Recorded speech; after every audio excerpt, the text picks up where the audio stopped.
to the location, which is why we came here most importantly, right? So when you click on the location, you're going to see the different location by sizes and also by compare.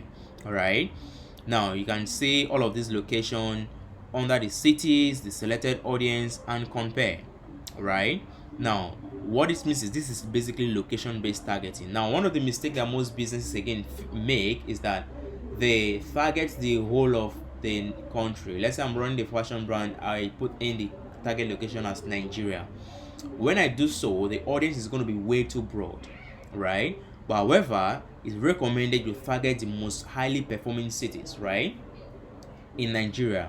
And you're going to see all of these. When we go back to the ads manager, when you see that it's too broad, and how you can also make it defined. So for you to target this location, what you need to do is to copy this location word for word and have it on your ads manager, okay, instead of putting in Nigeria. So you can see most of the high performing cities. You can see Port Harcourt as 3%, you can see Enugu 1%, I can see Enugu 2% rather, I can see Ibadan or your 4%, I can see Abuja 4%, Benin 4%, Ibadan 4%, right?